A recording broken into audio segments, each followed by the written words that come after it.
do Senhor.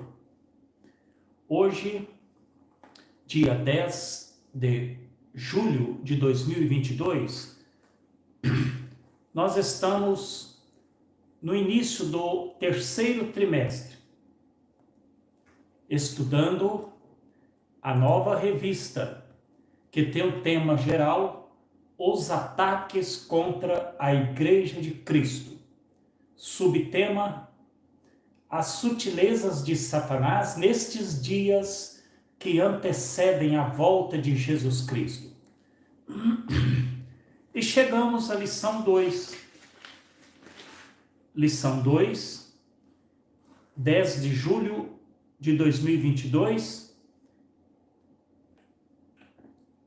A sutileza da banalização da graça. A sutileza da banalização da graça é o tema da lição de hoje. Neste domingo, que o irmão e a irmã estão assistindo esta aula online, lá no Templo Central, o presbítero Gustavo Marciano está lecionando a lição da aula presencial. E nós deixamos gravada esta aula online, porque nesta manhã de domingo estamos participando da reunião geral de obreiros do campo de Uberaba, da Assembleia de Deus, em Uberaba e Campo, na cidade de Frutal, Minas Gerais. Esta, portanto, é uma aula online gravada. E na abertura desta aula, convido os irmãos a orarmos juntos. Pai Celestial, graças te damos por tua bondade e misericórdia. Abençoa esta transmissão online, esta gravação da aula de hoje. Abençoa e desperta a todos os irmãos que amam a tua palavra. Sê conosco para nós servirmos com alegria, para nós servirmos mais e melhor. Cuida de nós, Senhor. Cobre-nos com teu sangue muito precioso. Em nome de Jesus, oramos e servimos, pedindo a tua bênção sobre esta escola dominical. Amém.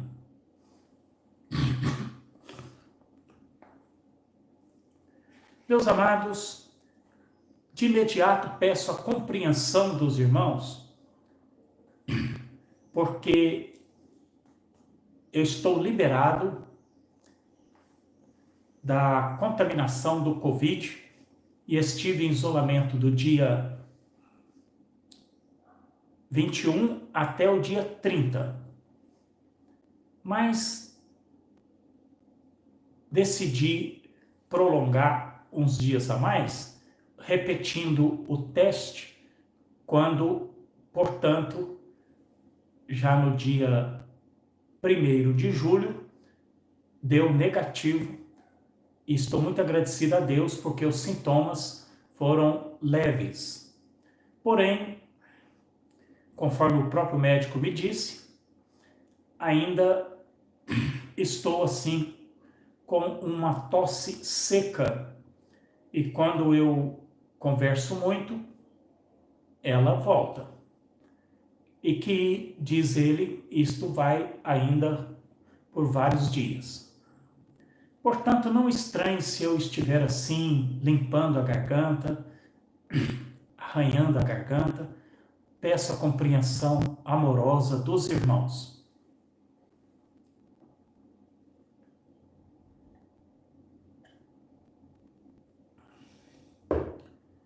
Lição 2, a sutileza da banalização da graça. Textual: porque pela graça sois salvos por meio da fé, e isso não vem de vós, é dom de Deus. Efésios 2, versículo 8.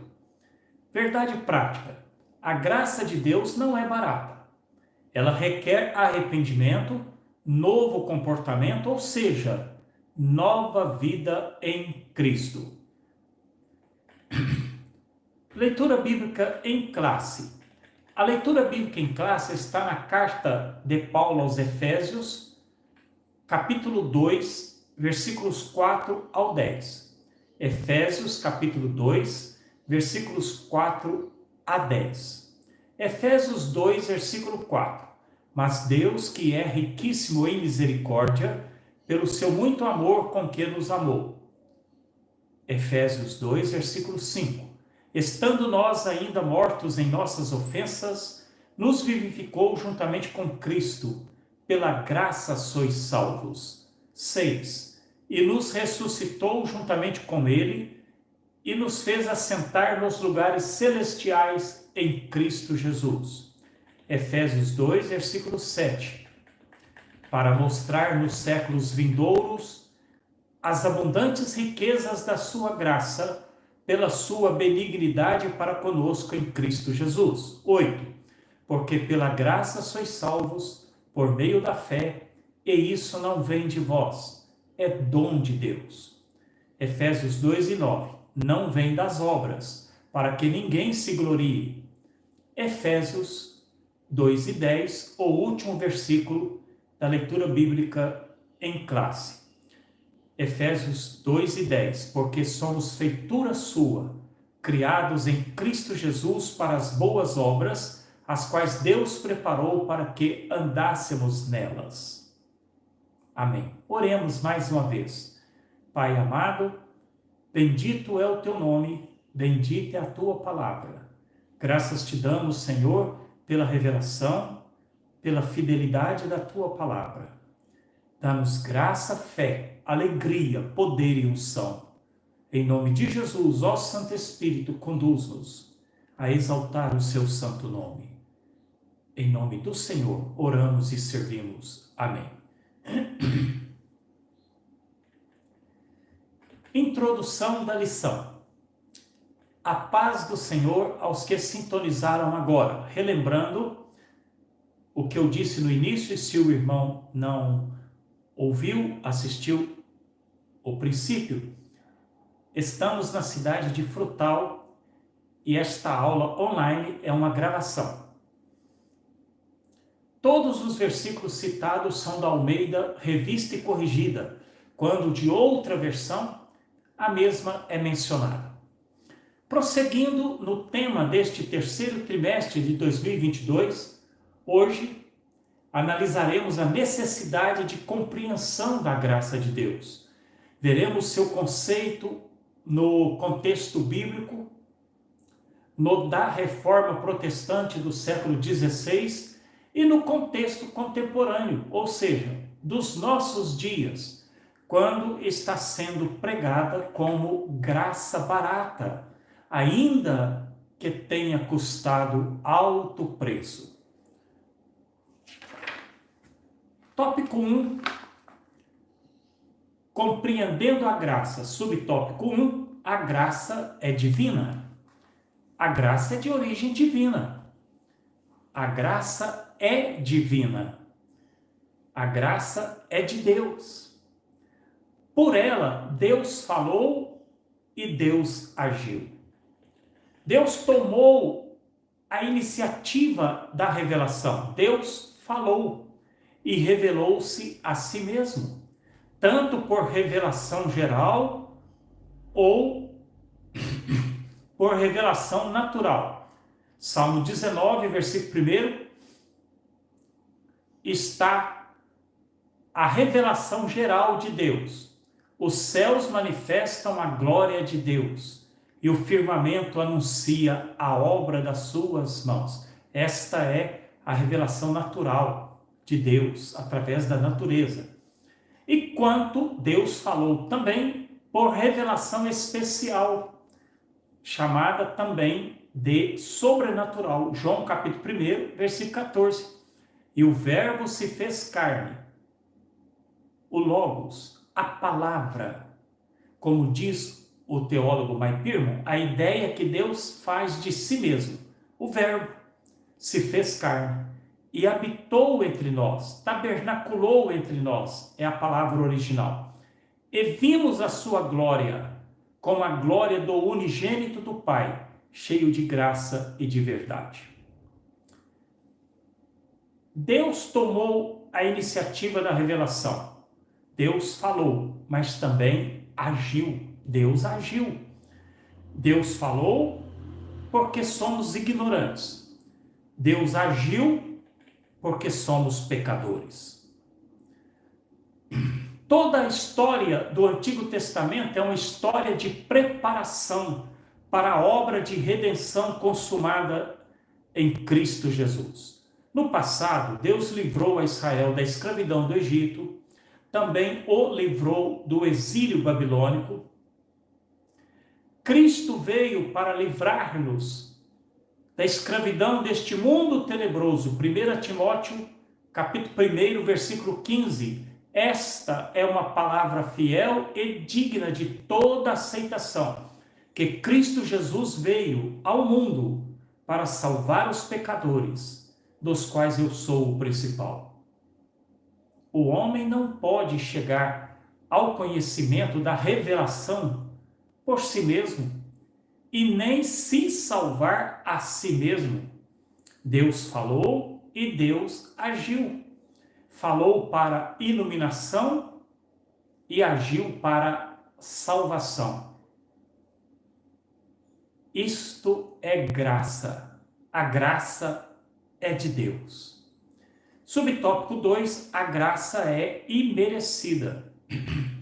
A frase tão antiga e tão repetida, a graça é um favor divino, imerecido. A frase é antiga e tão repetida, mas permanece sempre verdadeira. Tudo que recebemos é por graça e não por merecimento ou por dignidade própria. Romanos 3:10, como está escrito, não há um justo, nenhum sequer. O pecado pesa sobre toda a humanidade como um fardo impossível de remover por si mesma. O pecado domina sobre o homem como um algoz que escraviza e o faz praticar a maldade. Este é um quadro geral da condição do homem, até que a graça se manifesta. E a graça não resulta do trabalho de nenhum homem e nem do mérito de nenhuma obra humana. A graça de Deus não se manifesta por causa dos nossos méritos. Ela se manifesta apesar de nossos deméritos. Isaías 64, versículo 6. Mas todos nós somos como o imundo, e todas as nossas justiças como trapo da imundícia. Trapo de imundícia, literalmente, refere-se aos panos de tecidos menstruais utilizados numa época da antiguidade sem os mesmos recursos de hoje. E é ilustrativo de que os nossos melhores atos são comparados a panos repugnantes de imundícia. Calvino, certa ocasião, disse assim: tudo que você vir de bom em mim é Cristo. Tudo o que você vir de mal em mim, esse sou eu mesmo. Então a graça de Deus não se manifesta em meu favor por causa do meu merecimento. Ela se manifesta apesar de eu não merecer. Repito, Isaías 64, 6. Mas todos nós somos como o imundo, e todas as nossas justiças como trapo da imundícia. É ilustrativo de que os nossos melhores atos são comparados a panos repugnantes de imundícia.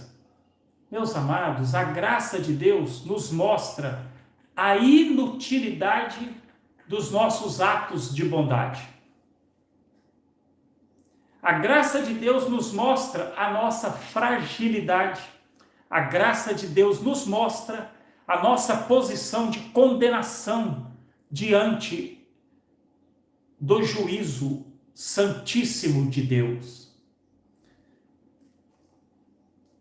Tópico 2, a graça no conceito bíblico. Subtópico 1, a necessidade da graça.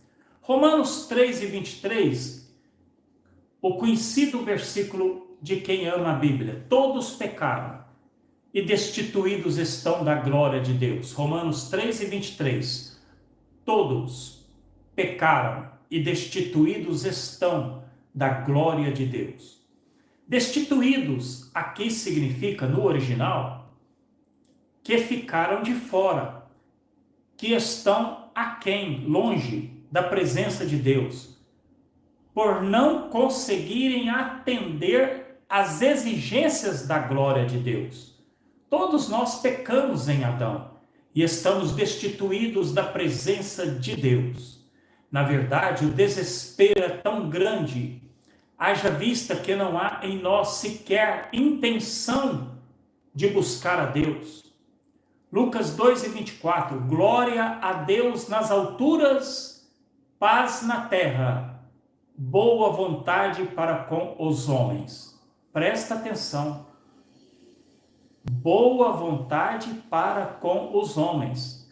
Glória a Deus nas alturas, paz na terra, e não está escrito aos homens de boa vontade, nada disso. Lucas 2:24 está escrito, glória a Deus nas alturas, paz na terra, boa vontade de Deus para com os homens. Ou seja, a boa vontade não se origina nos homens, não se origina em nós, mas em Deus. O pecado trouxe a necessidade da graça. Por que Deus veio em direção ao homem? Por que Deus veio em nossa direção? Porque Deus é amor. Não é questão de adjetivo. Deus é amoroso. Nem de verbo. Deus ama. É substantivo. Deus é amor. O homem pecou e Deus amou. Quando estes dois fatos se unem na morte de Cristo no Calvário, a graça se manifesta. A graça é o amor de Deus em expressão.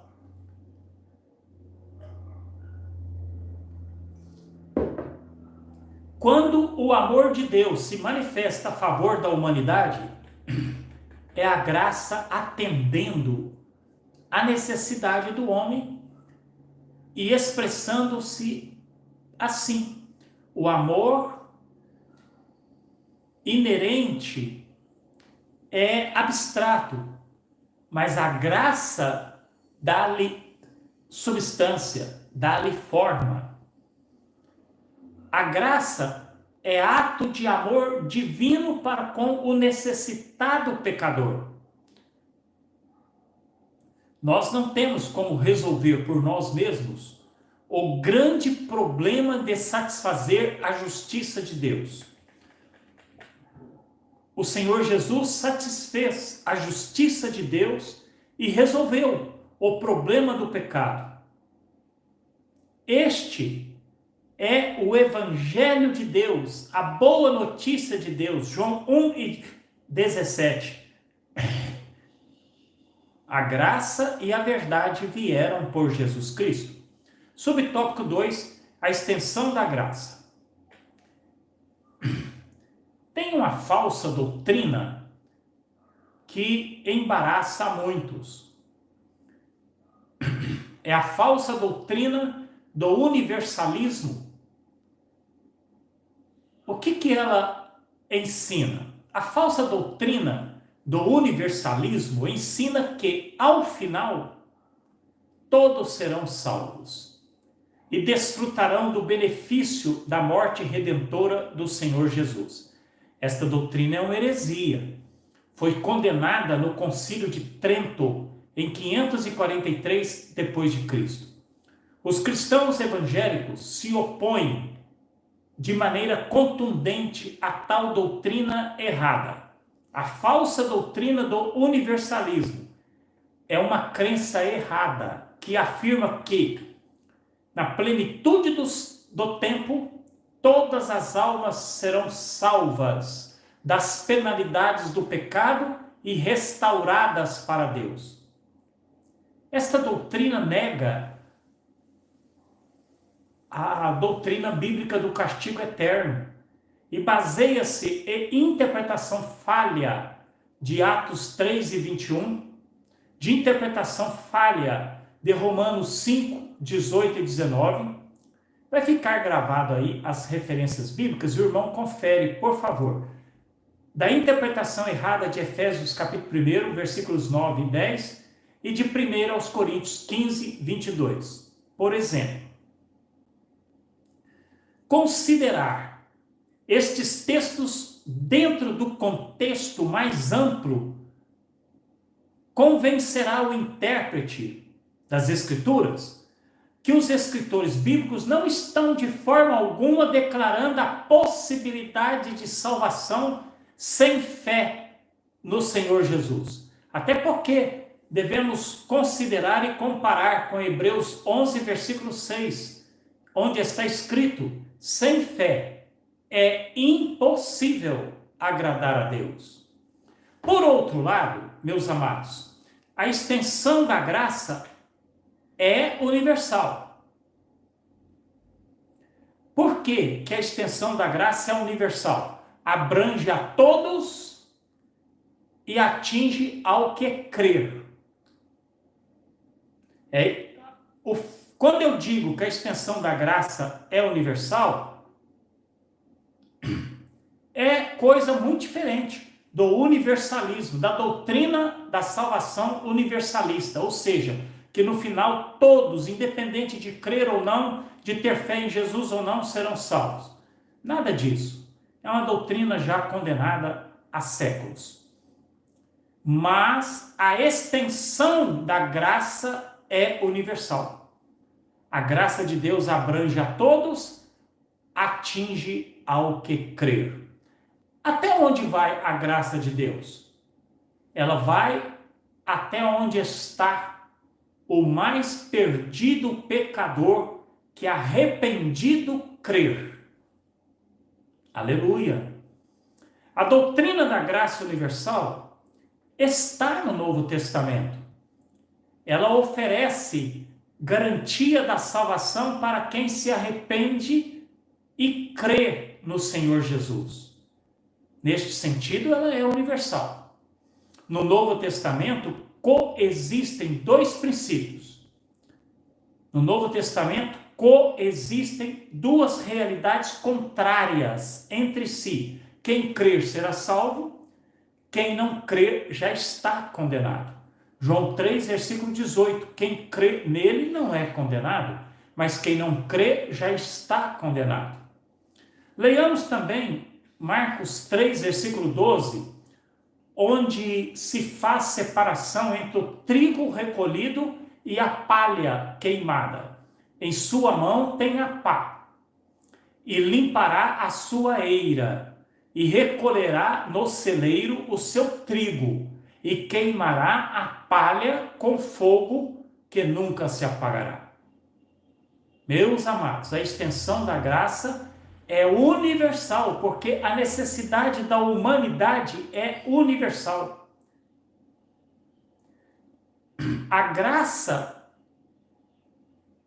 é segura e garantida em Cristo Jesus para quem nasceu de novo, por arrependimento e fé. Tópico 3. A graça no contexto da reforma. Subtópico 1. a corrupção da doutrina da graça. A Reforma Protestante foi um movimento religioso muito importante, histórico, de amplo alcance no século XVI. A Reforma Protestante foi um movimento resultado do acúmulo de iniciativas anteriores combinado com questões socioeconômicas. Por exemplo, o crescimento urbano. As cidades cresceram muito no século XVI. As pessoas saindo da zona rural, mudando-se para as cidades. A expansão do comércio, novas tecnologias, sobretudo a imprensa. E essas novas tecnologias promoviam facilidades de estudos às classes em geral. Porém, a Reforma Protestante foi profundamente religiosa na sua motivação, profundamente religiosa no seu objetivo. Qual foi a principal objeção da Reforma? A corrupção da doutrina da graça pela Igreja Católica medieval, que estava degenerada doutrinariamente e moralmente. A Reforma, em contraste com esta degradação moral e doutrinária, trouxe de volta a fé dos apóstolos e dos pais da Igreja. Então, naquela época, no século XVI, proliferavam os abusos papais com bases nas vendas de indulgências, ou seja, podia-se pagar em dinheiro a absolvição de pecados. De maneira escandalosa, trocavam a salvação pela graça por dinheiro. Subtópico 2, a restauração da doutrina da graça. A restauração da doutrina da graça de Deus é o legado por excelência da Reforma. Na data de 31 de outubro de 1517, Martinho Lutero enviou as 95 teses para o arcebispado de Mainz, dando início a um dos eventos mais importantes da história da Igreja, pois marcava um movimento de reforma focado em trazer a centralidade da fé, a centralidade das Escrituras e da graça de volta para a Igreja. Por expressões em latim, com frases que se iniciam em sola, esta palavra latina, sola, significa somente. Estas três posições, sobretudo, resumem as principais propostas doutrinárias da Reforma e dos reformadores. 1. Sola Escritura. 2. Sola Fide. 3. Sola Gratia. Escreve-se gratia, mas pronuncia-se gracia. Sola Escritura, sola Fide, sola Gracia. Estes três termos, sobretudo, não surgiram exatamente na época da Reforma, são legados, resgatados para a Igreja. 1. Sola Escritura, somente a Escritura ou as Escrituras, porque a Igreja Católica enraizou o ensinamento de que a revelação continua através dela, comparando as decisões de seus líderes como se tivessem o mesmo nível de inspiração divina com as Escrituras. Os reformadores rejeitaram isso e trouxeram de volta a Bíblia como única regra de fé e de prática para a vida e o caráter cristão. 2. sola fide, somente a fé. Somente a fé, opondo-se à doutrina católica, o reformador Martinho Lutero resgatou e autenticou que o justo viverá pela fé. Sempre que a Bíblia repete uma sentença, presta atenção, é seríssimo. E a Bíblia registra por 3 vezes: o justo pela sua fé viverá. O justo viverá pela fé, ou seja, ninguém é salvo por méritos, por merecimento, mas pela fé somente, para apossar-se das bênçãos da salvação em Cristo, basta arrependimento e fé. 3. Sola gratia, somente a graça. A comercialização da fé evangélica intensificou-se com o papado a partir do século XI, mediante o pagamento de indulgência para obter perdão e garantia de salvação. A prática negociava também para amenizar ou extinguir o tempo de penitência na falsa doutrina do purgatório. A reforma resgatou a verdade bíblica de que pela graça somos salvos, mediante a fé, e isto não vem de nós, é dádiva gratuita de Deus em Cristo Jesus. Efésios 2, versículo 8. Atos 15, versículo 11 está escrito que seremos salvos pela graça do Senhor Jesus Cristo. Portanto, como bem escreveu Pedro, esperai inteiramente na graça que se vos ofereceu na revelação de Jesus Cristo. Tópico 4, a graça no contexto contemporâneo. Subtópico 1, a graça barateada. O teólogo alemão Dietrich Bonhoeffer, ele nasceu em 1906 e foi morto pelos nazistas da Alemanha de Adolf Hitler em 1945.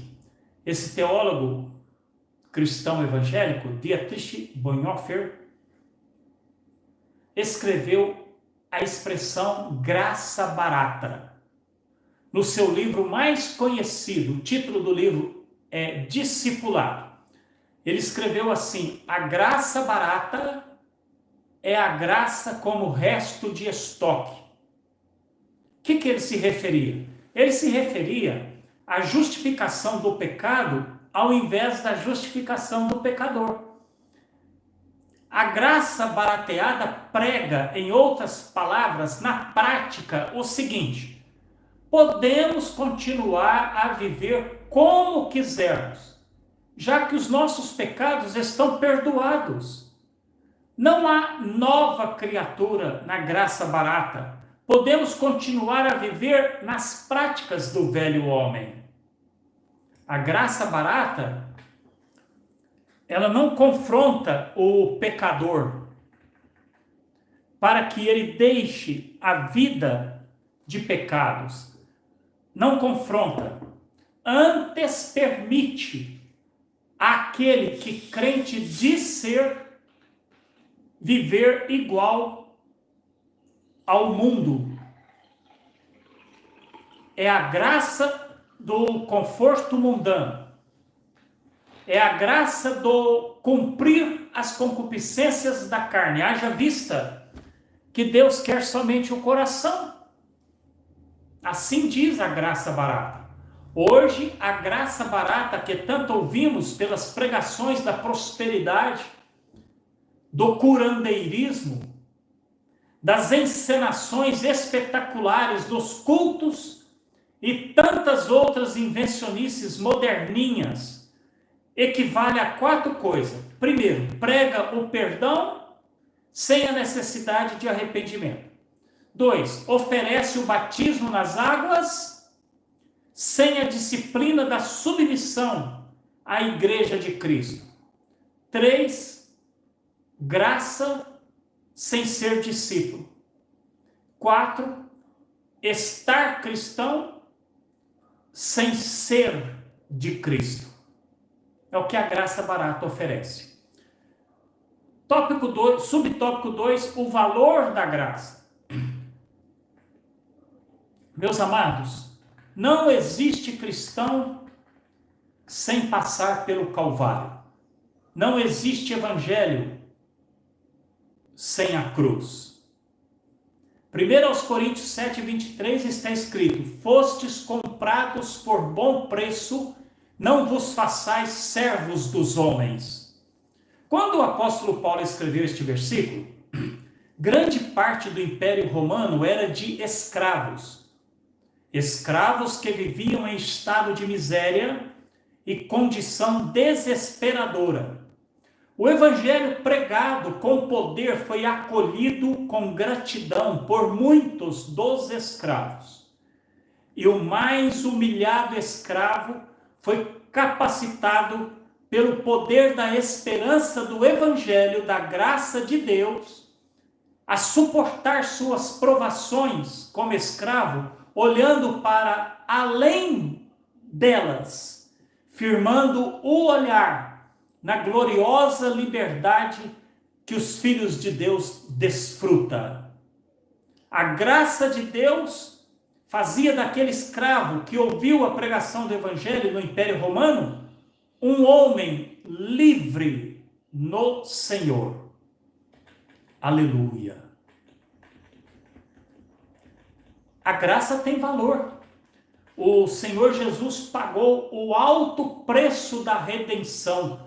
Redenção é comprar de volta. Nós nos vendemos a um preço vil e estávamos escravos de Satanás. Mas o Senhor Jesus pagou o alto preço e comprou-nos de volta. Isto é redenção. Parecia um paradoxo, né? Parecia uma contradição pregar o evangelho naquela época do Império Romano também, pois pregava a liberdade da prisão do pecado a um homem, a uma mulher socialmente escravizados. A graça de Deus o lembrava que agora, ainda que socialmente a sua condição social continuasse como escravo, agora era salvo pela graça, era cativo da vontade de Deus e consagrado ao serviço do reino de Deus, trazido a novo Senhor, era servo do Senhor Jesus, comprado pelo sangue derramado na cruz de dor por Cristo Jesus. A certeza do Evangelho é que o jugo do Senhor Jesus é suave e a salvação é completa, nada mais precisa acrescentar, nada mais se exige. A lei diz: faze e viverás. A graça diz: crê e viverás. O pecador é tentado a perguntar: que é necessário eu fazer para ser salvo? A graça responde: tudo está feito. Crê no Senhor Jesus e serás salvo. Nada mais é necessário fazer, tão somente crer por arrependimento e fé. Conclusão desta aula. Meus amados, quando a luz da graça do Evangelho de Jesus entra no coração, é como a abertura das janelas de um porão fechado há muitos e muitos dias. E neste porão escuro demais estão várias espécies de bichos repugnantes, pegajosos, rastejando pelo piso e paredes úmidas. Um lugar ruim, um lugar imundo. Quando o pecador deixa um feixe de luz do evangelho entrar, agora vê como tantas coisas nocivas habitam no porão escuro de seu coração. A luz mostra a sua condição horrível. A luz do evangelho penetrando em sua vida faz o pecador ver o quão distante está de Deus. O pecado é revelado pela graça de Deus. A graça de Deus é o favor de Deus que nós não merecemos. A graça de Deus é seu favor contrário ao nosso merecimento, mediante o qual a penalidade da condenação merecida, esta nós merecemos, mas essa penalidade da condenação é desfeita pela graça que não merecemos. Aleluia! Pois Cristo sofreu tal condenação em nosso lugar. E ainda mais, além de sofrer a condenação em nosso lugar, ele concede a graça de todas as bênçãos que acompanham a salvação na vida do crente arrependido. Você pode glorificar a Deus? Glória a Deus. No mais, o Senhor proverá.